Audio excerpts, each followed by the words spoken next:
हरिद्वार में गंगा के पावन घाट वाले टाटेश्वर महादेव, जिनके परिचय में आने वाले हजारों लाखों लोग भारत के अलग अलग प्रांतों से आते रहे और आत्म शांति पाते रहे और जीवन की उलझी गुत्थी को सुलझाते रहे। प्रत्येक स्तर के साधु संत, मंडलेश्वर एवं लंबी चौड़ी गाड़ी खींचने वाले सदगृहस्थ भी आते रहे और समदर्शी की शीतलता का लाभ उठाते हुए अपने जीवन को सफल बनाने की ओर अग्रसर होते रहे। वे ऐसे बेजोड़ महात्मा थे कि सदैव नाम रूप और मोह ममता से पार अपने ब्रह्मत्व स्वभाव में परमात्म शांति में परितृप्त उस महान आत्मा ने थके हुए को, हारे हुए को हाथ पकड़कर उठाया तथा गिरते हुए को गिरने से बचाया, उठे हुए को चलाया, चले हुए को परम शांति के द्वार पर पहुंचाया। न कोई पंथ, न कोई संप्रदाय, अपितु सारे विश्व को, जो कि एक आधार पर ब्रह्म परमात्मा है, उनकी अद्वैत ज्ञान की सरिता में सब नहाकर अपने सांसारिक उलझनों व तपन को मिटाकर नया उत्साह, उमंग, शांति, साहस व सुहृदयता लोग पाते रहे। यह स्वाभाविक ही है कि उस महान विभूति के लिए उनका नाम, कुल, परिवार के विषय में जानने की इच्छा रहती थी, परंतु कोई भी यह जानकारी प्राप्त नहीं कर सका। यहां तक कि गुप्तचर भी इस कार्य में सफल नहीं हो सके। दुनिया के 8 आश्चर्य तो सुविदित है, लेकिन यह इस जमाने का नूतन, नवीन, महान आश्चर्य है कि 50 से हजारों उनके भक्त और अन्य लोग भी उनका पूर्ण परिचय जानने को उत्सुक रहे, लेकिन उनका यह रहस्य तो रहस्य ही रहा। आखिर में लोगों ने थककर अपनी श्रद्धा के अनुसार अनेकों नामों से उनको पुकारा, जैसे कि टाट वाले बाबा, घाट वाले बाबा, भोले बाबा, सहंसा, शंकर भोलेनाथ, यहां तक कि किसी ने तो अपनी बुद्धि में कोई संज्ञा न पाकर गुमनाम से ही संबोधित कर दिया। लेकिन महाराज जी के अंतिम श्वास तक कोई भी माई का लाल उनके देह की जाति, नाम, ग्राम, कुल, परिवार को न जान सका। क्या विरक्तता है, क्या बेजोड़ त्याग है। जिस नाम और प्रसिद्धि के लिए दुनिया सिर पटकती है, दर दर की ठोकरें खाती है, थोड़ा सा दान देकर तख्तियां लटकवाने के लिए तलबगार रहती है, लेकिन इस महापुरुष ने अपना नाम, जाति, ग्राम नहीं बताया तो नहीं बताया, क्योंकि शरीर मिथ्या, उसका नाम मिथ्या, उसकी जाति मिथ्या है ही, तो उसमें प्रीति क्यों, कब तक, किस लिए। वास्तव में ही इंसान, तेरी जाति परमात्मा की जाति है, तेरा कुल परमात्मा का कुल है, तेरा नाम परमात्मा का है। शरीर का नाम, जाति, कुल सब तो मन की कल्पना है, और यह महापुरुष इन सब कल्पनाओं से ब्रह्मलीन होने के आखिरी क्षण तक परे रहे तथा इसे उन्होंने सिद्ध करके दिखा दिया। धन्यवादी हैं वे लोग जिनको ऐसे ब्रह्मवेता महापुरुष का सानिध्य मिला, और वे भी बड़भागी हैं जो एक बार भी उनकी मीठी निगाहों में आ गए। ठीक ही किसी ने कहा है कि निगाहों से निहाल होते हैं जो निगाहों में आ जाते हैं। वह अनादि और अनंत शक्ति आज भी प्रत्यक्ष है। भक्त जनों को उनके सानिध्य और दया की अनुभूति होती रहती है। भोलागिरी आश्रम के सामने बिरला घाट, हरिद्वार।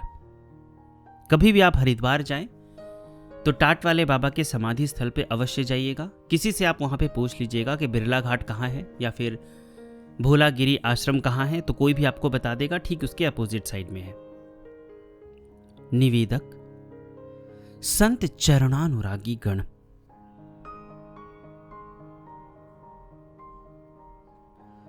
श्री घाट वाले भगवान जी का श्री श्री श्री श्री अर्थात 4 श्री से विभूषित होने का अभिप्राय है कि धर्म, अर्थ, काम, मोक्ष, इन चतुर्विध पुरुषार्थों के दाता और चारों वेदों के शिरोमणि हमारे भगवान जी थे।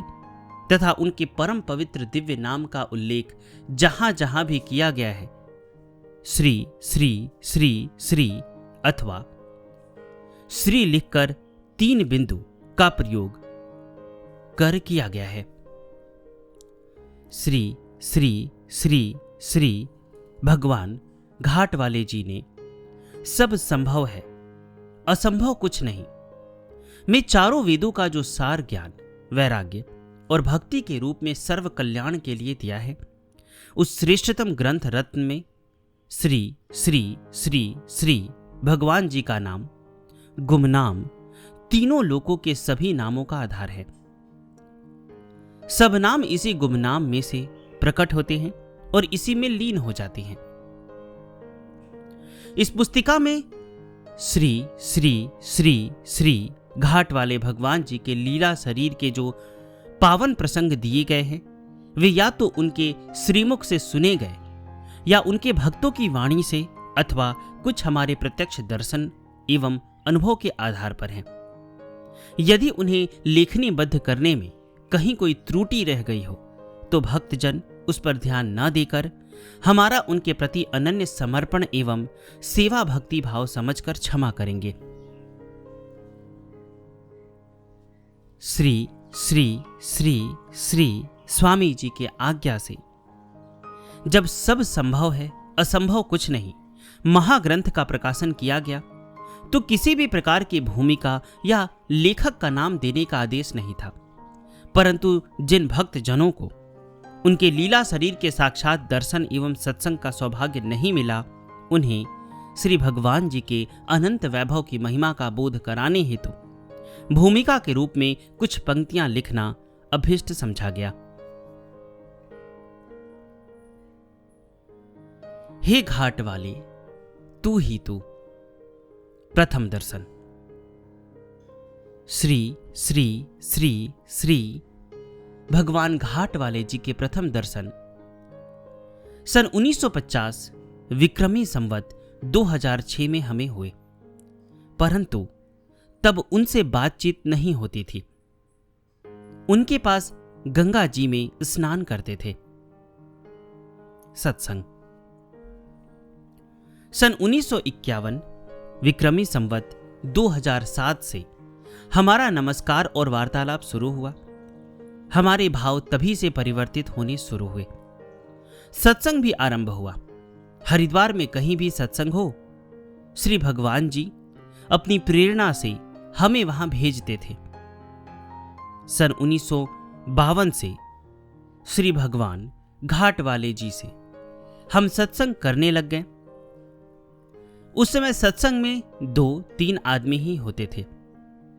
उसके बाद श्री भगवान जी से हमारी बहुत घनिष्ठता हो गई। हमारे मन में वे बैठ गए। हमें विशेष रूप से वैराग्य हो गया। जब हम रात्रि को काम छोड़कर श्री भगवान जी के परम चरण कमलों में जाते थे तो वे अपने जीवन की कथा सुनाते थे। गृहस्थ त्याग। श्री भगवान जी बताते थे कि 36 वर्ष की युवावस्था में ही उन्होंने गृहस्थ त्याग दिया था। वे कहते थे, हम भी गृहस्थ आश्रम में रहे थे और हमें भी ठोकर लगी थी।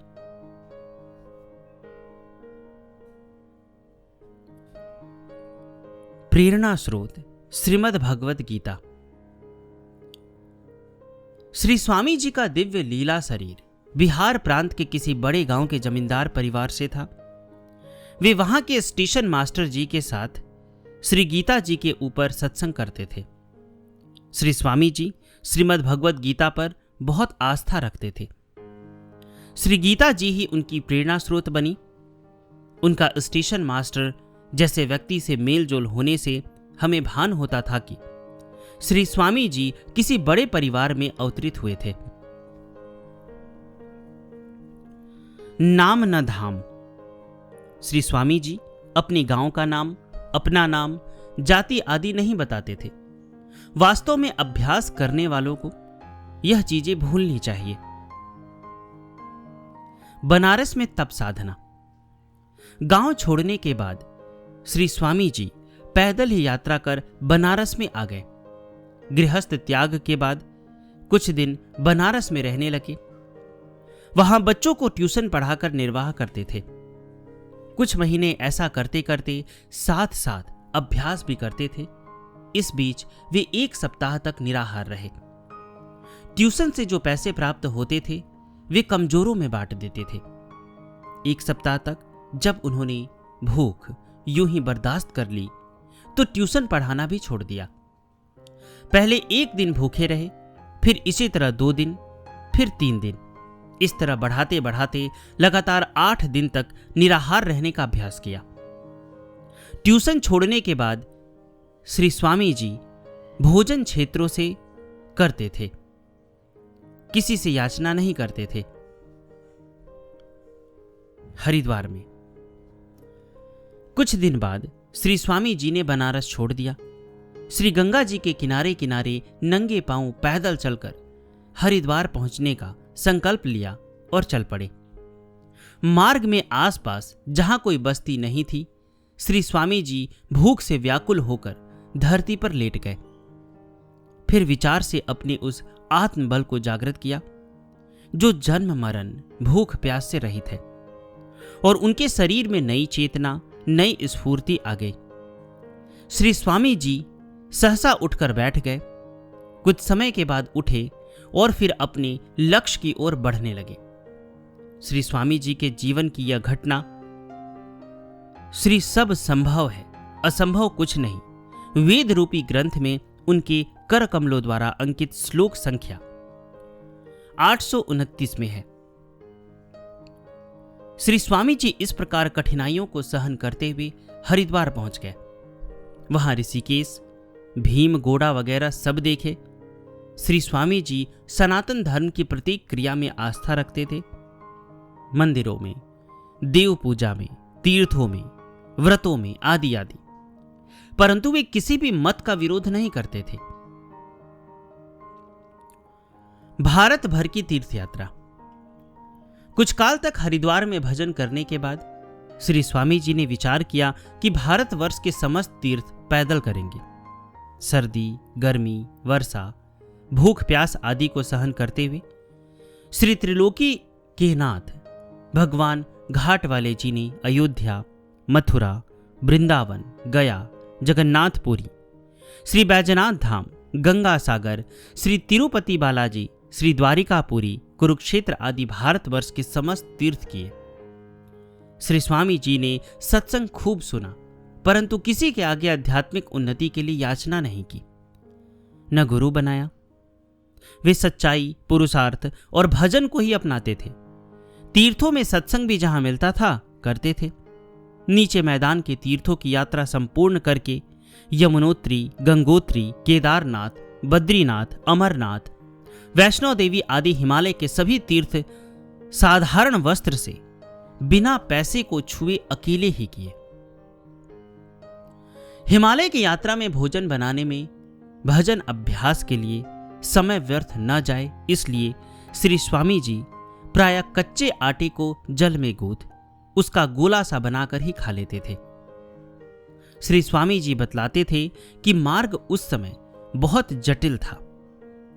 हमारे पांव चलते चलते नीचे से फट गए थे, रक्त की धारा बहती थी, परंतु हम अपने लक्ष्य से रुके नहीं। चरणों के नीचे पुराने कपड़े बांधकर चलते ही रहे। उन्होंने 12 वर्ष की लंबी अवधि तक विकराल कष्ट सहते हुए सभी तीर्थ पूर्ण किए। वे बतलाते थे कि जब से होश संभाला, विकट से विकट परिस्थितियों में भी हम कभी रोए नहीं। जब युवावस्था में ही ऐसी दिव्य लीलाएं करते थे, तो बाल लीलाएं कैसी मनमोहक और अद्भुत होगी। श्री भगवान जी वेदांत, छंदावली तथा गिरधर की कुंडलियों पर बहुत आस्था रखते थे। स्वामी राम तीर्थ जी तथा स्वामी रामकृष्ण परमहंस जी की पुस्तकें भी बाद में रख ली थी। तीर्थ यात्रा पूर्ण होने के बाद भी कभी हरिद्वार, कभी ऋषिकेश में समय बिताते थे। एक बार एक मंदिर में श्री स्वामी जी भजन में मगन थे कि सहसा मंदिर के घंटे अपने आप बजने लगे। इसके बाद श्री स्वामी जी जहां विराजमान हैं, उसके सामने पेड़ के नीचे पत्थरों का चबूतरा बनाकर वहां भजन करते थे। बैसाख शुक्ला पूर्णिमा संवत 1992 सन 1937 में जब बिरला घाट बना, कुछ समय के लिए श्री स्वामी जी कहीं और विराजमान होकर भजन करते थे। घाट निर्माण का कार्य संपूर्ण होने पर श्री स्वामी जी सीढ़ी के नीचे विराजमान हो गए। वे बतलाते थे कि नीचे हम एक बोरी बिछाते थे, ऊपर के लिए एक चादर होती थी, एक टीन का डिब्बा होता था। ऋषिकेश जाते थे तो बोरी को इकट्ठा कर देते थे। वे हरिद्वार से ऋषिकेश पैदल ही जाते थे। रास्ते में रायवाला से आगे श्री सत्यनारायण जी का मंदिर पड़ता है। वहां पर उबले हुए छौंक लगे काले चने प्रति व्यक्ति 200-250 ग्राम मिलते थे। वही चने खाकर वे तृप्त हो जाते थे। 1-2 दिन ऋषिकेश रहने के बाद फिर अपने स्थान पर हरिद्वार आ विराजते थे। श्री जयदयाल गोविंदका जी का सत्संग श्री स्वामी जी पसंद करते थे। और भी संतों का सत्संग जब गर्मियों में ऋषिकेश में होता था, श्री स्वामी जी वहां जाकर सुनते थे। श्री स्वामी जी कहते थे, श्री जयदयाल गोविंदका और गोस्वामी गणेश दत्त जी के भाषणों से हमें काफी लाभ हुआ। प्राप्ति वर्ष। श्री स्वामी जी अपनी प्राप्ति के लिए 15 अगस्त सन 1947 जब भारत विभाजन होकर पाकिस्तान बना, उस समय का संकेत देते थे। हमें जब श्री महादेव पूर्ण ब्रह्म तत्ववेता घाट वाले भगवान जी का दर्शन हुआ, उस समय वे कहीं भी आते जाते नहीं थे।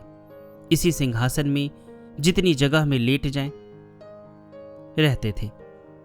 नीचे कुछ बोरियां, एक फटी हुई सफेद सिंह की खाल बिछी हुई थी। उसके ऊपर श्री स्वामी जी एक और कपड़ा बिछाकर रखते थे। एक साधारण कंबल जो रुई का होता था तथा एक कोरे लट्ठे की चादर रखते थे। गुदड़ी के लाल। श्री स्वामी जी के पास एक गुदड़ी थी। वह उन्होंने अपने हाथ से ही बनाई हुई थी।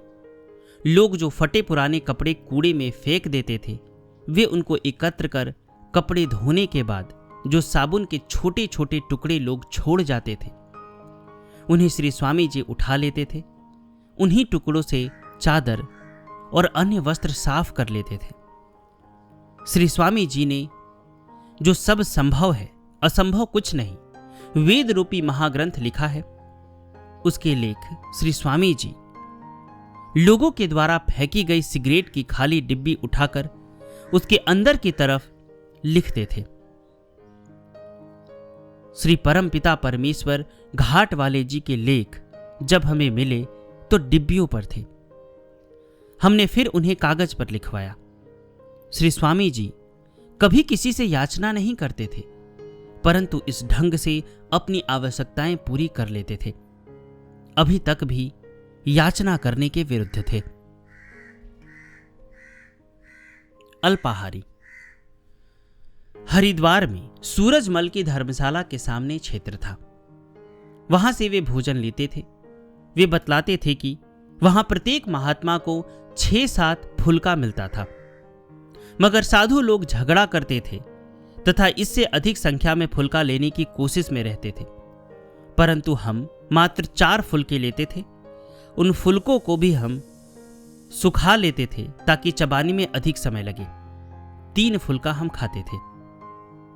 कभी कभी जंगल से वे बेल फल लाते थे। बेल से हाजमा खुलता है, शरीर में पित्त भी बढ़ता है। भजन करने वाले के शरीर में पित्त प्रधान होना चाहिए। श्री स्वामी जी का अभिप्राय था कि पेट साफ हुए बिना प्राण पवित्र नहीं होते और उदान गति नहीं होती। श्री स्वामी जी कभी कभी हंसते थे। उनके मुख में जो दांत दिखाई देते थे वे घिसे हुए होते थे, क्योंकि वे भोजन को दांतों से खूब चबाते थे। इससे अल्पाहार में ही शरीर का उचित पोषण होता है और मल का निष्कासन भी सुचारू रूप से होता है। यह बातें हमें श्री स्वामी जी इसलिए बताते थे कि हम भी उनका अनुकरण करें। वैसे उनका संकेत रहता था कि साधना पथ के पथिक को अन्न अधिक नहीं लेना चाहिए तथा जनता को यह आभास भी नहीं देना चाहिए कि साधक फलाहारी, मौनी आदि आदि है। उसके बाद वे गुजराती भवन, जो भाटिया भवन के निकट है, वहां से भिक्षा लाते थे। श्री स्वामी जी बतलाते थे कि बिरला घाट पर आने से पहले एक बार हम बहुत बीमार हो गए। हर की पौड़ी से आगे भीम गोड़ा से पहले एक स्थान पर हम लेटे रहते थे। हम में चलने फिरने की शक्ति नहीं थी। आने जाने वाले हमारे सामने पैसे फेंक जाते थे। हम तो पैसे छूते नहीं थे। शाम को एक माई प्रतिदिन आती थी और वे पैसे उठाकर ले जाती थी तथा हमें 3-4 रोटी दे जाती थी। अंत में ऐसा हुआ, हमें अपने जीवन की आशा कम हो गई। अतः वहां से थोड़ी दूरी पर जहां शमशान था, बड़ी मुश्किल से हम वहां चले गए, इस विचार से कि यदि शरीर छूट गया तो वहां जला दिया जाएगा। परंतु अगले दिन सवेरे स्वतः ही हमारा स्वास्थ्य अच्छा होना शुरू हो गया। कुछ समय में ही हम ठीक हो गए। उसके बाद श्री भगवान जी फिर पूर्ववत सत्संग करने लग गए। दिनचर्या। श्री स्वामी जी के जब हमें दर्शन हुए, उन दिनों उनकी जीवनचर्या बड़ी नियमित थी। सवेरे मुंह अंधेरे भ्रमण करने बिल्केश्वर के जंगल में चले जाते थे। काफी दिन चढ़ जाने पर वापस आते थे। जब जंगल से आते थे तो एक डिब्बा रेत का नित्य अपने साथ लाते थे, जिसे लाकर कुटिया के बाहर रख देते थे, जिसका प्रयोग घाट पर आने वाले लोग भी कर लेते थे। 1.5-2 घंटा सत्संग करते थे। उस समय सत्संग में 2-3 भक्त ही होते थे। वेदांत, छंदावली और शुद्ध वेदांत की पुस्तकें ही सुनते थे। 11 बजे के लगभग भिक्षा लेने स्वयं जाते थे। श्री स्वामी जी सवेरे भ्रमण के समय हर की पौड़ी की तरफ जब भी जाते थे, नंगे चरण कमलों से ही जाते थे। भिक्षा पात्र। श्री स्वामी जी का भिक्षा पात्र लौकी का बना हुआ होता था, जिसे उन्होंने रस्सी बांध रखी थी। 2 नारियल की कटोरियां थी। एक मिट्टी के कुल्हड़ के गले में भी रस्सी बांधी हुई थी, वह भी भिक्षा के लिए ले जाते थे। एक मिट्टी का पात्र जिसमें 1 किलो पानी आता था, उसको गंगा जल से भरकर अपने पास रखते थे। एक टीन का डिब्बा भी इन पात्रों में था। टीन के डिब्बे के अतिरिक्त किसी अन्य धातु का पात्र उनके पास नहीं था। उन दिनों वे चश्मा भी पहनते थे। गुजरात भवन से ही भिक्षा लाते थे। भिक्षा में चावल, फुल्का, 2 सब्जी व एकाध चीज मीठी होती थी। कभी श्री स्वामी जी की मौज आ जाए और भिक्षा लेने नहीं आए तो वह माई बड़ी श्रद्धा भक्ति से, जैसे भगवान शंकर को मां अन्नपूर्णा भिक्षा भेजती है, इस प्रकार घाट पर ही भिक्षा भेज देती थी। माई का शरीर छूटने के समय माई अपने परिवारजनों से कह गई थी कि श्री स्वामी जी की भिक्षा रुकनी नहीं चाहिए। भिक्षा अभी तक भी वहीं से आती है। भिक्षा ग्रहण करने के बाद फिर श्री स्वामी जी सत्संग करने लग जाते थे। अब श्री स्वामी जी दोपहर और संध्या काल में ध्यान में बैठते थे। सवेरे के समय जब हम स्नान करने जाते थे तो वे ध्यान में बैठे होते थे। रात्रि को 10:30-11 बजे के करीब वे तमोगुण का आश्रय लेकर विश्राम करते थे। हम काम छोड़कर कभी 9, कभी 10 बजे उनके श्री चरण कमलों में चले जाते थे। तब वे अपने जीवन की बातें और विशेष रूप से वैराग्य की बातें करते थे। वर्षा की बाढ़। हमारे देखते देखते श्री स्वामी जी के घाट पर 2 बार गंगा का प्रवाह ऊपर तक चढ़ आया था। श्री स्वामी जी तब अपना सामान उठाकर ऊपर रख लेते थे। प्रायः 2-3 घंटे में पानी उतर जाता था। एक बार बाढ़ का पानी बहुत ऊपर तक चढ़ आया। हमें किसी ने सूचना दी तो हम जिस स्थिति में थे, काम छोड़कर घाट की ओर भागे। हमें यह भी स्मरण नहीं कि उस समय हमने जूता पहना हुआ था कि नहीं। जब घाट पर पहुंचे तो देखा कि कुछ सज्जनों ने श्री स्वामी जी का सामान कोटा हाउस में रख दिया था। श्री स्वामी जी सामान की गठरी के पास बैठे हुए थे। हम भी उनके चरण कमलों के पास बैठ गए। श्री स्वामी जी बता रहे थे कि एक बार गंगा किनारे एकांत में कुछ महात्मा भजन कर रहे थे। उनका वहीं थोड़ी दूरी पर निवास था। अचानक गंगा जी बहुत ज्यादा चढ़ गई। महात्माओं के आसन पानी में डूब गए। कुछ महात्मा पेड़ों पर चढ़ गए, कुछ इधर उधर भाग गए। एक महात्मा वहीं बैठे रहे। हमने पूछा, स्वामी जी क्या वे डूबे नहीं? गंगा जी ने उन्हें बहाया नहीं? श्री स्वामी जी ने उत्तर दिया, वे अपने योग बल से मछली बन गए थे। श्री स्वामी जी भी यह सब कुछ करने में समर्थ थे। उनके संकल्प में शरीर था। शरीर ही क्या, सारा विश्व ही उनके संकल्प में था। श्री स्वामी जी बहुत ही गंभीर थे। चमत्कार कभी नहीं दिखाते थे। मछली बनने की बात सुनाने का उनका अभिप्राय इतना ही था कि मनुष्य में इतनी सामर्थ्य होती है कि आग, पानी, हवा आदि उसका कुछ भी बिगाड़ ना सके। अग्नि, जल, वायु, पृथ्वी, आकाश, पांचों भूत उसकी आज्ञा में हो जाते हैं। अद्भुत छवि। श्री भगवान घाट वाले जी जब शाम को घूम कर आते थे तो उनकी जो अद्भुत छवि होती थी उसका वाणी से वर्णन नहीं किया जा सकता। मस्त हाथी जैसी चाल, गले में लिपटी चादर पीतांबर की तरह शोभायमान भासती थी। कमर में टाट सिंह छाला जैसा प्रतीत होता था। विशाल बाहें, मद भरे कटोरों की तरह गोल गोल लाल नेत्र, द्वितीया के चंद्रमा की तरह चमकता उन्नत ललाट, उदय होते सूर्य की किरणों की भांति दैदीप्यमान दाढ़ी, घुंघरैले काले, कहीं कहीं बीच में सफेद केस, सुराहीदार गर्दन थी। गर्दन तक केस लहराते थे। विशाल वक्षस्थल, सागर की तरह गंभीर गोलाकार उदर था जिस पर 3 रेखाएं होती थी। चरण कमल बिना चरण दासियों के विद्युत की तरह चमकते थे। जांघें कदली वृक्ष के तने की तरह सुदृढ़ थी। कटी प्रदेश इतना सुंदर था कि वाणी से वर्णन नहीं किया जा सकता। जिस मार्ग से वे पूर्ण ब्रह्म, तीनों लोक जिनके दाहिने चरण के नख में थे, विचरते थे, वह मार्ग उस समय विलक्षण ही होता था। ऐसे भासता था कि ब्रह्मा, विष्णु, महेश तीनों देव श्री स्वामी जी के ऊपर मानो फूलों की वर्षा करते हुए साथ साथ चल रहे हो। उस छवि को नेत्र देखते ही रह जाते थे। जब दीनबंधु भोलेनाथ अपने आसन पर पहुंचते थे तो उनके परम तेजस्वी दिव्य मुखमंडल की शोभा का कौन वर्णन कर सकता है। आसन के पास उन्होंने 3-3 ईंटें रखकर बिना मसाले की छोटी सी एक सुदृढ़ दीवार बनाई हुई थी। कमर से टाट खोलकर उस दीवार पर विराजते थे और टाट को लपेट कर रखते थे। श्री गंगा जी के उनके चरण कमलों के बिल्कुल पास से प्रवाहित हो रही थी। ऐसा भासता था जैसे श्री वृषकेतु जी के चरण कमलों से प्रकट हो रही हो। वास्तव में था भी ऐसा ही। इन्हीं चरणों से ही गंगा निकली थी। यह श्री स्वामी जी के भ्रमण का सायंकाल का दिव्य दृश्य था। संध्या के समय श्री स्वामी जी ध्यान में बैठते थे।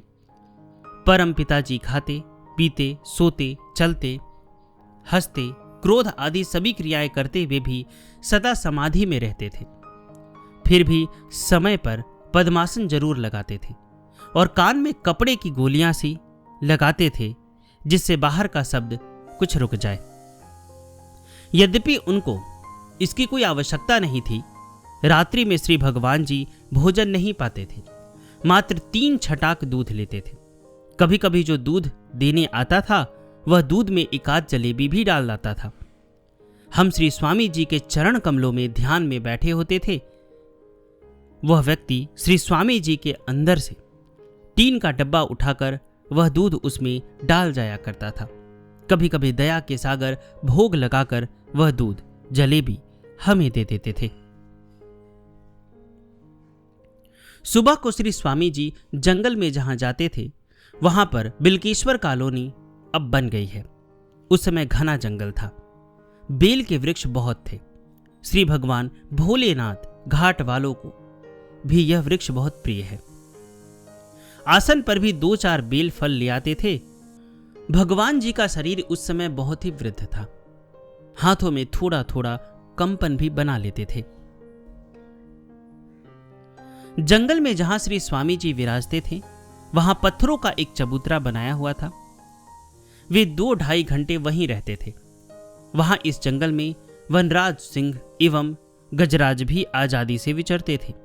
श्री स्वामी जी के सेवक एक सिंधी भक्त जिनका नाम कंवरमल था, एक दिन श्री स्वामी जी के पीछे पीछे यह देखने वहां जंगल में चले गए कि श्री स्वामी जी जंगल में कहाँ जाते हैं। वहां पहुंचने पर उस दिन भी भक्त ने देखा कि जहां आसन पर श्री स्वामी जी विराजमान हैं, उससे थोड़ी दूरी पर एक सिंह बैठा है। वह भयभीत होकर वहीं से पीछे लौट आया। श्री महाकाल सर्व व्यापक जब घाट पर पहुंचे तो उस भक्त ने कहा कि प्रभु जी, हम आपके दर्शनार्थ जंगल में गए थे, परंतु आपसे थोड़ी ही दूरी पर एक सिंह को बैठे देखकर भय के मारे हम आगे नहीं जा सके और वापस लौट आए। यह सुनकर श्री स्वामी जी हंस पड़े और कहा, हमें कई बार शेर मिल जाते हैं, परंतु वे कुछ नहीं कहते। ऐसा कभी कभी श्री स्वामी जी सत्संग में कहा करते थे कि जिसका द्वैत भाव पूर्ण रूप से छूट जाता है, उससे सांप, बिच्छू, सिंह आदि सभी हिंसक जीव द्वेष छोड़ देते हैं। श्री श्री श्री श्री घाट वाले भगवान जी के घाट पर सांप तो हमने कई बार देखे, फन वाला काला नाग भी देखा। श्री स्वामी जी का आसन धरती पर ही था। ऐसे जीव उनके पास निर्भय होकर घूमते रहते थे। उन परम दयालु के पास ज्यादातर वही लोग बैठे रहते थे या रात को लेटते थे जिन्हें अन्य लोग अपने पास बिठाना पसंद नहीं करते थे। उन्हीं की प्रेरणा से उनके ऊपर की सीढ़ियों पर प्रायः ऐसे भयंकर रोगी, जिनमें कुष्ठ के रोगी भी होते थे, पड़े रहते थे, जिन्हें देखकर आम आदमी घृणा से मुंह मोड़ लेते थे। श्री स्वामी जी की बिहारी भाषा बहुत प्रिय और मधुर थी। दूध को कहते थे, दूध खाएगा। उनकी बातों से भान होता था कि वे अच्छे जमींदार घराने में अवतरित हुए थे। जब वे भिक्षा लेने जाते थे, उनके हिमालय रूपी शीश पर एक छोटा सा वस्त्र होता था, हाथों में तुम्बा और एक मिट्टी का कुज्जा होता था। उनका भोजन भी बड़ा ही मधुर होता था, सब्जी में भी थोड़ा मीठा रहता था। भिक्षा लेकर जब घाट पर पहुंचते थे, ऐसा लगता था जैसे भोले भंडारी त्रिलोकी को तृप्त करने वाला भोजन लेकर आए हो। विशुद्धा नाम की एक माताजी श्री स्वामी जी के पास बिरला जी के मकान में रहते थे। श्री स्वामी जी से नित्य प्रति भिक्षा का प्रसाद ले जाते थे। कभी कभी हमें भी वह परम अमृत भरा प्रसाद प्राप्त हो जाता था। श्री स्वामी जी का प्रसाद पाने से, उनके दर्शन से, प्रवचन सुनने से हमारे मन में तीव्र वैराग्य उत्पन्न होने लग गया। श्री स्वामी जी जब सुबह आते थे तो लंगड़ा कर चलते थे। हमने पूछा तो उन्होंने कहा, हमारे घुटने और सारी टांगों में दर्द रहता है। हम सवेरे 1-2 घंटा श्री स्वामी जी की मालिश करते थे। बारहसिंगे के सिंह की भस्म, मूंगे की भस्म हमने श्री स्वामी जी को खाने को दी। श्री स्वामी जी ने 3 दिन की सब पुड़िया एक ही दिन में खा ली। हम बड़े आश्चर्य में रहे। यह सब श्री स्वामी जी ने इसलिए किया कि दवा की उनको आवश्यकता नहीं थी। हम यह रहस्य समझ नहीं पाए, अतः एक बहुत अच्छे डॉक्टर को लेकर आए। उसने श्री स्वामी जी की टांग की लंबाई और मोटाई को नापा। वह टांग दूसरी टांग से लंबाई और मोटाई में 1 इंच कम थी। हमने स्वयं भी यह देखा। डॉक्टर ने कहा, इनको सुकड़े की बीमारी है, यह ठीक नहीं होगी। जो दवा दूंगा उससे यह तकलीफ और बढ़ेगी। यदि श्री स्वामी जी इस ठंडी जगह को छोड़कर कहीं और चले जाएं, तो इनके लिए अच्छा रहेगा। हमारे जानने वाले एक सज्जन थे, उनसे बात हुई श्री स्वामी जी के कष्ट के बारे में। उन्होंने कहा, यदि श्री स्वामी जी मान जाएं तो उनके लिए जहां वे कहें कमरा बनवा दूंगा। श्री स्वामी जी से हमने प्रार्थना की, परंतु श्री स्वामी जी ने कहा, हम गंगा छोड़कर कहीं नहीं जाएंगे। कुछ समय के बाद उन्होंने दवा खाना भी बंद कर दिया। कहने लगे, हमें दवा से कुछ लाभ तो होता नहीं, फिर दवा क्यों खाएं? 1 वर्ष के बाद बिना दवा खाए ही श्री स्वामी जी स्वतः ही बिल्कुल ठीक हो गए। टांग का पतलापन और लंगड़ाकर चलना बिल्कुल ठीक हो गया। वास्तव में सुख दुख ही नहीं, तीनों लोग सब श्री स्वामी जी के संकल्प में थे। कुछ साल के बाद हमें यह भान हुआ कि श्री स्वामी जी विनोद लीला रूप में अपने आप को कुछ न कुछ दुख लगाए रहते थे। एक बार कई दिनों तक खांसी लगाए रखी। 10-15 दिन तक हम जो सांदा बनाकर देते रहे। हमें भी बहुत भयंकर खांसी हो गई। यह सब कुछ हमें ज्ञान भिक्षा देने के लिए श्री स्वामी जी ने किया था। जब हम उन्हें जो संदा देने गए तो कहने लगे, अपनी खांसी तो ठीक नहीं कर सकते, हमें भांति भांति की दवाएं देते हो। श्री स्वामी जी की लीला क्रिया बिल्कुल बच्चों की तरह होती थी। तब जो सांदा हम बनाकर लाते थे वह भी पीना बंद कर दिया। कुछ समय बाद उनकी खांसी भी अपने आप ठीक हो गई। श्री भगवान जी त्रिभुवन घाट वाले जी जिस जंगल में भ्रमण करने जाते थे, वहां पर अब बहुत सुंदर कॉलोनी बन गई है। उसका नाम बिल्केश्वर कॉलोनी है। एक बड़े आकार की हथनी अब भी वहां देखी जाती है। श्री स्वामी जी ने जब अपने परम पवित्र लीला शरीर को त्यागा, तब उस जंगल में जहां श्री स्वामी जी विराजते थे, छोटे छोटे बांसों के झुंड थे। जब उस हथनी ने श्री स्वामी जी को वहां पर नहीं पाया तो आवेश में झुंझलाकर एक झुंड को तोड़ दिया। पूर्ण ब्रह्मनिष्ठ से तो सारी प्रकृति प्रेम करती है, क्योंकि वह उसकी छाया जो ठहरी। बिल्केश्वर कॉलोनी के पास में बिल्केश्वर मंदिर है, जिसका उल्लेख पुराणों में आता है। वहां पर महादेव श्री घाट वाले भगवान जी ने पूर्व लीला अवतार में लीला की थी। वह मणिधर हरिद्वार की 5 पुरियों में से एक है। श्री भगवान जी के संपर्क से हमारा चित्त अति वैराग्यमय हो गया। हमें संसार के भोग फीके लगने लगे। रात्रि का भोजन हमने बंद कर दिया था। मात्र 1.5 पाव दूध ही पीते थे। 24 घंटे लंगोटी बांधनी भी आरंभ कर दी थी। 18 फरवरी सन 1956 सोमवार फाल्गुन मास के प्रविष्टा तृतीय विक्रमी संवत 2013 सुबह 6 बजे हम श्री देवों के देव मनमोहन अंतर्यामी जी के परम घाट में पहुंचे, जहां पर सर्व देवों के देव मेरे प्रभु जी की सर्व स्तुति वंदना अर्चना करते रहते थे। वह घाट जहां पर आने से आने वालों के सब आवरण दूर हो जाते हैं। हम जब वहां पहुंचे तो श्री स्वामी जी वहां आसन पर विराजमान थे। हमारे शरीर में वैराग्य से आग सी उत्पन्न होने लगी। लंगोटी तो हम बांधते ही थे। एक टीन का डिब्बा लेकर हम चलने लगे। श्री ज्योति स्वरूप भगवान जी ने हमारी तरफ देखा और कविता की यह पंक्ति बोली, तमाम दुनिया है खेल मेरा, मैं खेल सबको खिला रहा हूं। और यह पंक्तियां बोलकर अपने आसन से उठ गए। हमें ऐसा भान हुआ जैसे यह सब श्री स्वामी जी की प्रेरणा से हुआ है। वास्तव में यह सब उनकी अपार कृपा से हुआ था। हम विकारों की गठरी थे।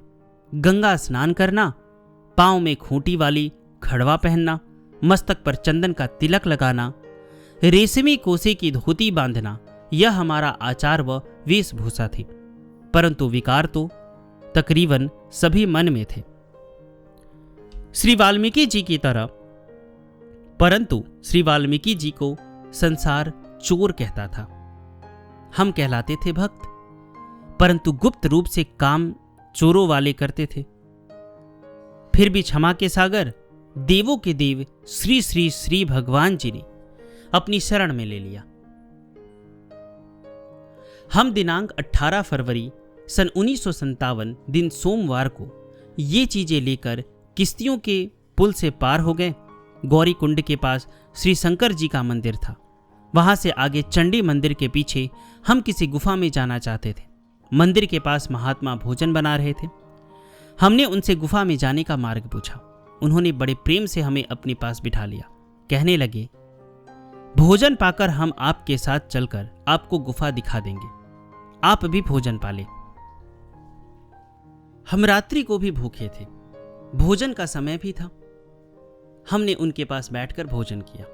थोड़ी देर बैठे, इतने में पीछे से दो भाई जो हमारे पूर्व के मित्र थे, जिनके साथ कुछ और भी सज्जन थे, श्री स्वामी जी की प्रेरणा से हमें खोजते खोजते वहां पहुंच गए। उन्होंने अनेक जगहों पर हमें ढूंढा, परंतु कुछ पता न चलने पर वे श्री स्वामी जी के चरण कमलों में गए। श्री स्वामी जी ने उनसे कहा, तुम उसे शहर की तरफ खोज रहे हो, वैराग्यवान शहर में नहीं जाएगा, जाओ उसे गंगा के पार जाकर देखो। श्री स्वामी जी कठपुतली की तरह हमें नचा रहे थे। वे लोग हाथ जोड़कर हमारे सन्मुख खड़े हो गए। कहने लगे, एक बार आप हमारे साथ चलिए, फिर जैसा आपकी इच्छा हो कीजिए। वे कई आदमी थे, इसलिए हमने विचार किया कि ये लोग हमें छोड़ेंगे नहीं, अतः हम वापस चले जाते हैं। वहां जाकर भी करेंगे अपने मन की ही।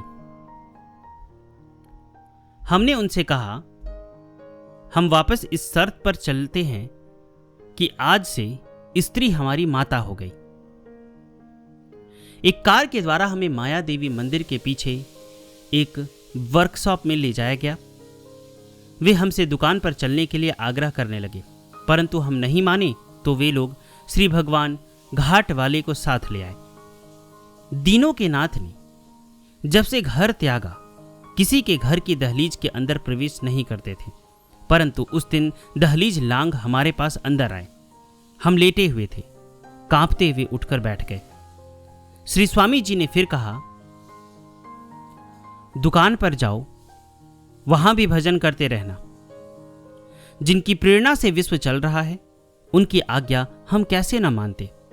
हम दुकान पर आ गए, कुछ दिन काम किया, उसके बाद एक अलग कमरे में बैठकर काम करते रहे।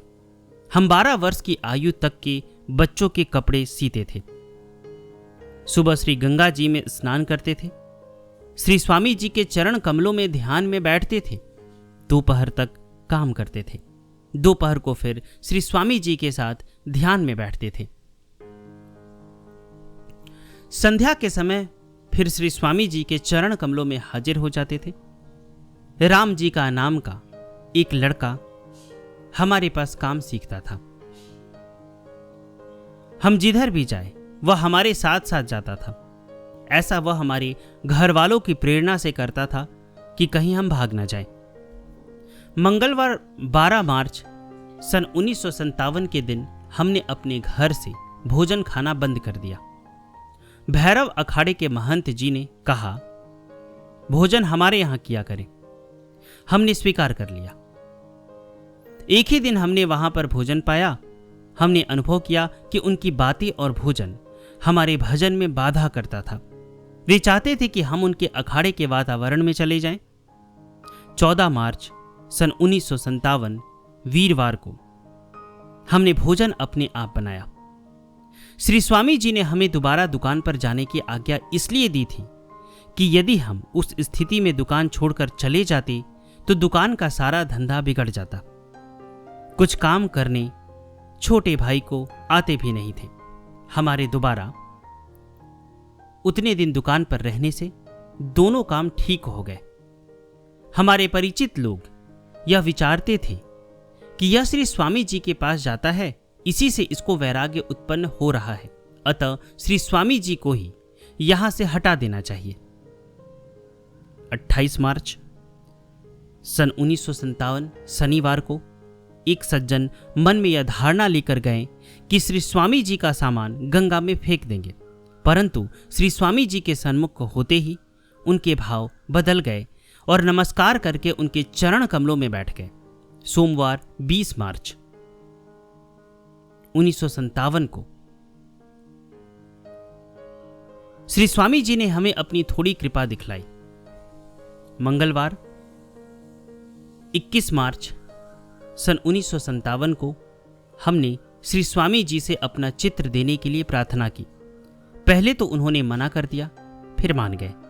आज से श्री श्री श्री श्री परमपिता सर्व विद्याओं के रचने वाले भगवान जी ने स्वयं हमें पढ़ाना शुरू किया।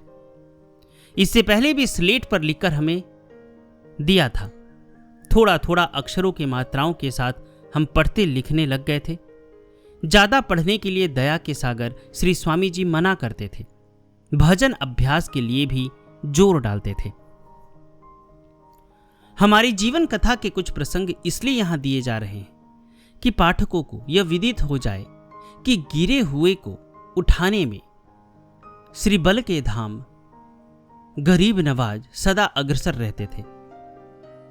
जैसे उन्होंने हमें दलदल से निकाला, इससे स्पष्ट हो जाता है कि उनकी कृपा का कितना बल था। उनके अनंत बल की महिमा का वर्णन करने में मनुष्य तो क्या, श्री ब्रह्मा, शेष और शारदा भी असमर्थ हैं। हमारा श्री स्वामी जी के पास ज्यादा बैठना लोगों के लिए संशय बन गया। वे मानने लगे कि इन्हीं की प्रेरणा से, इन्हीं के आश्रय से तो इसका घर छूटा है। ऐसा अपने मन में विचार कर वे श्री स्वामी जी को वहां से उठाने के लिए अनेक प्रकार से तंग करने लग गए। परंतु निश्चल आत्मा को, पूर्ण ब्रह्म को, ध्रुव को अपने स्थान से सिवाय भक्त के दूसरा कौन हिला सकता है। कुछ समय बीतने के बाद श्री स्वामी जी ने अपनी पूर्ण प्रेरणा से अपने श्री कमल रूपी चरणों से हमें दूर कर दिया। हम श्यामपुर, जो हरिद्वार से 10 मील दूर है, वहां रहने लगे। कारण यह है कि हम सर्वत्र यह शोर डालते थे कि श्री स्वामी जी संपूर्ण हैं। ऐसा ही करने पर बुल्ले शाह को उनके गुरु ने जब अपने से दूर किया तो बुल्ले ने कहा, मुझे अपने से दूर क्यों हटाते हो? तो गुरु जी ने उत्तर दिया, तुम शोरगुल मचाते हो। हम श्यामपुर से नित्य प्रति प्रातः 4 बजे के लगभग पैदल चलते थे। सूर्य उदय होते ही श्री परम घाट, सर्व घाटों में उत्तम घाट पर हरिद्वार पहुंच जाते थे। श्री स्वामी जी जब तक जंगल में घूमकर आते थे, तब तक हम पूर्ण घाट की सफाई कर लेते थे। श्री स्वामी जी के चरण कमलों में नमस्कार करके 10:30-11 बजे श्यामपुर अपनी आसन पर वापस पहुंच जाते थे। कुछ दिन ऐसा क्रम चलने पर श्री स्वामी जी नाराज हुए और कहने लगे, क्या सड़क नापने के लिए साधु हुआ है? 1 महीने से पहले यहां आना नहीं। इस प्रकार उन्होंने हमें प्रतिदिन अपने पास आने से मना कर दिया। घट घट की जानने वाले श्री स्वामी जी पर उस दिन हमें और दृढ़ निश्चय हुआ कि ये तीनों लोकों में व्यापे हुए हैं। वास्तव में उस दिन हम श्यामपुर से आते हुए कदमों से फरलांग को नाप रहे थे। फिर तो हम महीने में एक ही बार पूर्णमासी पर ही चंद्रमा को प्रकाश देने वालों के चरण कमलों में दर्शन करने जाया करते थे। कभी रात को वहां रुकते थे, कभी उसी दिन वापस आ जाते थे। श्री स्वामी जी के पास अब थोड़ी थोड़ी भीड़ होने लगी थी। हम उनकी कृपा से अब श्यामपुर का स्थान छोड़कर वहां से 5 किलोमीटर की दूरी पर मंसूरी की तरफ, जहां मिलिट्री डेयरी फार्म था, रौंस नदी के किनारे रहने लगे। वहां से पैदल ही श्री भगवान जी के चरण कमलों में जाते थे। वापस आते समय रेलगाड़ी में आते थे। राम जी की टांग में तकलीफ थी। उन्होंने हमें बहुत बाध्य किया कि हमारी टांग दिखाने दिल्ली चलो। तभी से हम अपने पास पैसा रखने लग गए। कई बार दिल्ली आना जाना पड़ा, जिससे श्री स्वामी जी के चरण कमलों में जाना आना रुक गया। हमारे कुछ अशुभ कर्म जागृत हुए। हम अति गरीब घर के थे, अति भिक्षुक घर के थे। मन में बहुत लालसाएं थी। सर्वशक्तिमान पूर्ण भगवान जी ने अपने से दूर रखकर वे लालसाएं पूर्ण करवाई। किसी कारणवश हमें अपने कमल रूपी चरणों से अनमोल परम घाट हरिद्वार के स्थूल दर्शन से वंचित कर दिया। 24 वर्ष 4 महीने की लंबी अवधि के लिए इस बीच हम दिल्ली में ही रहने लगे।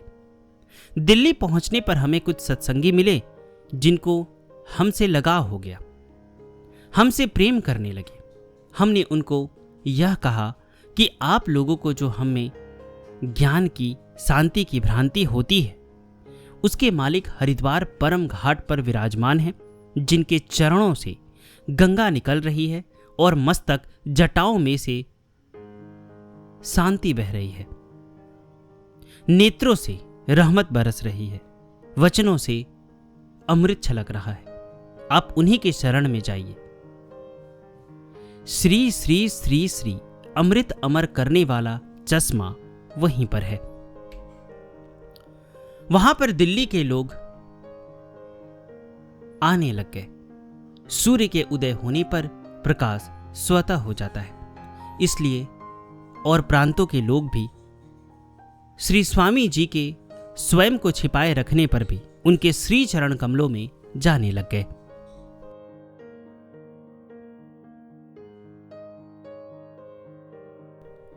क्षमा के अथाह सागर।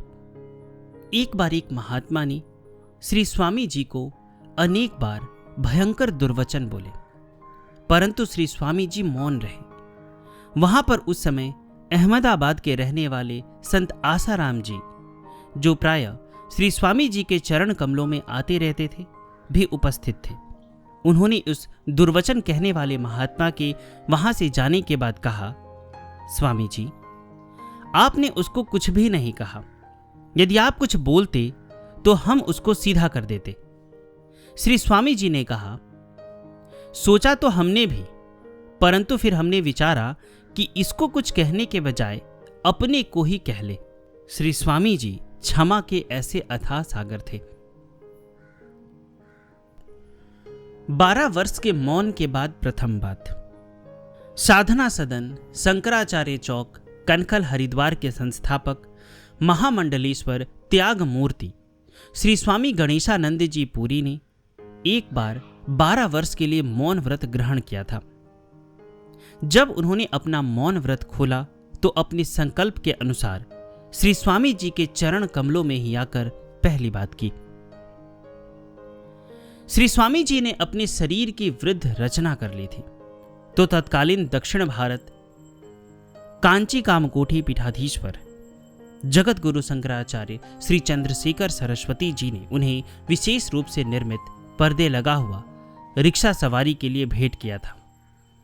यह रिक्शा पालकी नुमा बना हुआ था। श्री शंकराचार्य जी ने श्री स्वामी जी से आग्रह पूर्वक प्रार्थना की थी कि वे पैदल न जाकर इस रिक्शा में विराजमान होकर शाम को बाहर घूमने जाया करें।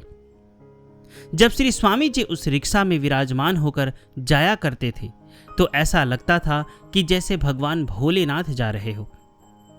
मनसुख और भगत जी नाम के 2 लड़कों को उस रिक्शा के चलाने का सौभाग्य प्राप्त था। प्रसिद्ध संत महात्माओं का श्री स्वामी जी के दर्शनार्थ आगमन। गीता प्रेस, गोरखपुर वाले स्वामी राम सुखदास जी महाराज, रामचरितमानस के विश्व प्रसिद्ध कथाकार श्री मुरारी बापू जी और राम शरणम वाले महात्मा जी और ऐसे ही अनेक उच्च कोटि के महान विभूति संत स्वामी जी के दर्शन और सत्संग के लिए समय समय पर पधारते थे। बिहार प्रांत निवासी ब्रह्मचारी विजयानंद जी, हरिद्वार निवासी अनेक उपाधिधारी श्री शेषानंद जी जैसे महान विद्वान श्री स्वामी जी के चरण कमलों में अटूट श्रद्धा रखते थे। श्री कन्हैया जी और श्री गुरु प्रसाद जी भी श्री स्वामी जी की प्रेरणा से ही अपना गृह त्याग कर उन्हीं के हो गए हैं। यद्यपि श्री स्वामी जी पैसे को स्पर्श नहीं करते थे, परंतु उनके द्वारा भिक्षुओं को भोजन, बोरियां तथा धार्मिक पुस्तकें बंटवाने में प्रतिदिन 50 सैकड़ों रुपए खर्च हो जाते थे। ऋषिकेश तक के महात्मा यह सब लेने वहां आते थे। उनकी प्रेरणा से वहां और भी परमार्थ के कई कार्य होते रहते थे। श्री सब संभव है असंभव कुछ नहीं का अंग्रेजी संस्करण। लक्ष्मण झूला के पास मुनि की रेती वाले श्री स्वामी चिदानंद जी सरस्वती, जो अब दिव्य जीवन संघ शिवानंद आश्रम ऋषिकेश के संस्थापक श्री स्वामी शिवानंद जी सरस्वती की गद्दी पर विराजमान हैं, उन्होंने श्री स्वामी जी से श्री सब संभव है असंभव कुछ नहीं के अंग्रेजी संस्करण के पुनर्मुद्रण की अनुमति मांगी, जो श्री स्वामी जी ने उन्हें भी दे दी। श्री स्वामी जी इतने उदार थे कि उन्होंने इस ग्रंथ रत्न के मुद्रण की सर्वाधिकार स्वरक्षण की मर्यादा को तोड़ सबको इसे सर्व कल्याण हित छपवाने की छूट दे दी।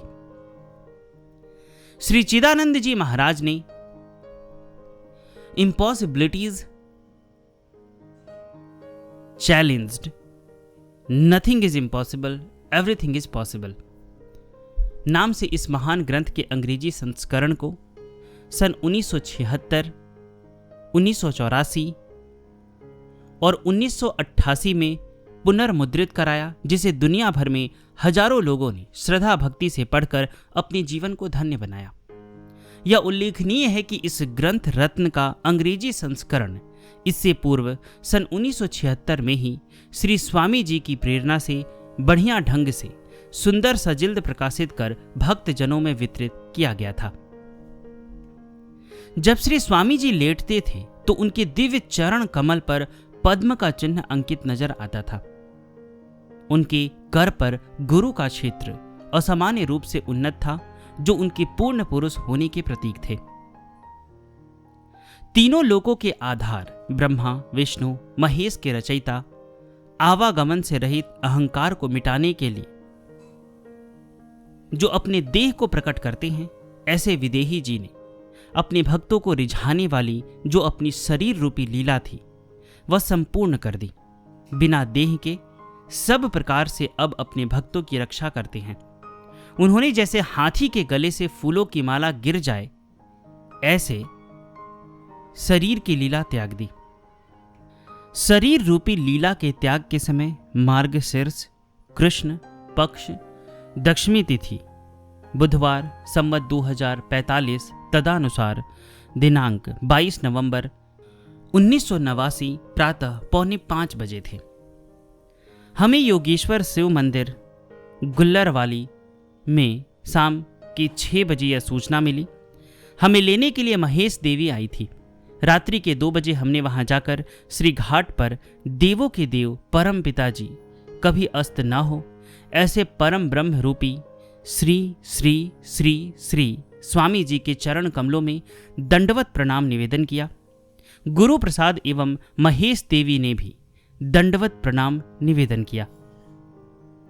प्रातः तकरीबन 10 बजे श्री ब्रह्मवेता पूर्ण पुरुष परमात्मा जी के लीला शरीर की शोभा यात्रा बिरला घाट से शुरू हुई। जहां जंगल में श्री स्वामी जी सुबह शाम भ्रमण करने जाते थे, उस जंगल में उनके एक भक्त दीवान जी ने कुटिया बना दी थी, जो कि दीवान जी के नाम पर ही थी। उसी कुटिया के आंगन में 5 मिनट के लिए विश्राम दिया गया और वेदांत छंदावली में से श्लोक पढ़ा गया। फिर वहां से कीर्तन सत्संग के साथ यह अद्भुत शोभा यात्रा हर की पौड़ी की ओर बढ़ी। भक्तजनों, संत महात्माओं का विशाल समूह शोभा यात्रा में उमड़ा पड़ रहा था। कीर्तन एवं भक्ति संगीत के भावपूर्ण वातावरण में शोभा यात्रा बढ़ती ही जा रही थी। भक्तजनों में कोई व्याकुल था तो कोई एकदम चुप था। सब तरफ से उन्हीं की महिमा का बखान और कर्तव्य की चर्चा हो रही थी। यूं उनकी अपार महिमा और अलौकिक कर्म का वाणी से वर्णन नहीं किया जा सकता। हर की पौड़ी पर श्री गंगा जी को श्री श्री श्री श्री भगवान भोलेनाथ के चरण कमलों का दर्शन कराकर नीचे वाली सड़क से उनकी जय जयकार के उद्घोष करते हुए, वंदना स्तुति गाते हुए भक्तजन ही नहीं, समस्त देवगण, गंधर्व, सिद्ध, ऋषि मुनि, चिरंजीव, पाताल निवासी भी पुष्पों की वर्षा करते हुए विशेषकर श्री भगवान जी के परम भक्त बिरला घाट पर पहुंचे। जिस प्रकार भगवान त्रिपुरारी तीनों लोकों की प्रदक्षिणा करके अपने आसन पर समाधि में बैठ जाएं, उसी प्रकार कालों के भी महाकाल अपने भक्तों की विशेष रूप से रक्षा करते हुए शाम के 5 बजे अनंत काल के लिए समाधि में विलीन होकर विराजमान हो गए। गत 24 वर्ष से हम श्री महाराज के सानिध्य में नहीं गए थे। इस अवधि में भक्तजनों के मुख से जो श्री स्वामी जी की लीला सुनते थे, उससे पता चलता था कि उन्होंने पहले वाली क्रिया दिखाकर भोगियों की तरह रहना आरंभ कर दिया था। मोटे मोटे वस्त्र धारण करना, खाने पीने में भी परिवर्तन कर दिया था, आदि आदि। उन दिनों श्री स्वामी जी के पास भीड़ बहुत बढ़ गई थी। तीनों लोग जिनके संकल्प में हो, उनके लिए शरीर परिवर्तन करना क्या मुश्किल है। स्वामी रामकृष्ण परमहंस जी ने गले में कैंसर उत्पन्न कर लिया था। स्वामी राम तीर्थ जी जल में आलोप हो गए थे। श्री स्वामी जी ने अपने शरीर में भयंकर रोग लगाकर ऑपरेशन आदि कराया। जो उनके परम भक्त थे, वे ये सब लीला जानते थे कि श्री स्वामी जी के प्रेरणा से ही यह सब कुछ हो रहा है। श्री स्वामी जी ने जब अस्पताल की लीला की, तब भी पूछते थे कि सत्संग चलता है, सत्संग चलता रहे। जो परम पिता धन्वंतरी वैद्य की रचना करने वाले हैं, काल जिनके बीच में चक्कर काट रहा है, मौत जिनके डर से मारी मारी घूम रही है, ऐसे रोग उन्होंने क्यों लगाए, यह वह स्वयं जानते हैं या उनके भक्त जानते हैं। श्री स्वामी जी जब तक अपने लीला शरीर में विराजमान रहे, तो वह घाट सादा और सीमित रखा हुआ था। उनकी शरीर की लीला संपूर्ण होने पर वहां कुछ लड़कों ने, जो उन्हीं के आश्रम में रहकर वहां मालिश तथा व्यायाम करते थे, उन्हीं की कृपा से घाट को खूब सुंदर और विस्तृत कर दिया। श्री स्वामी जी विद्युत का प्रयोग नहीं करते थे और सुदीर्घ काल तक बिना बिजली के ही रहे, परंतु भक्त जनों ने आग्रह करके बिजली भी लगवा दी है। असंभव कुछ नहीं, सब संभव है। तो महाराज जी ने जो बताया है, इसके लिए मैं एक अलग वीडियो बनाऊंगा। इस वीडियो में मैंने सिर्फ महाराज जी की जीवनी बताई है आप लोगों को, जितना हमें ज्ञात है। अगर आप इस पुस्तक को पढ़ना चाहते हैं तो इसका PDF मैं अपने टेलीग्राम ग्रुप में डाल दूंगा। डिस्क्रिप्शन में लिंक दिया गया है, आप वहां से क्लिक करके आप हमारे टेलीग्राम ग्रुप से जुड़ सकते हैं। बहुत बहुत धन्यवाद।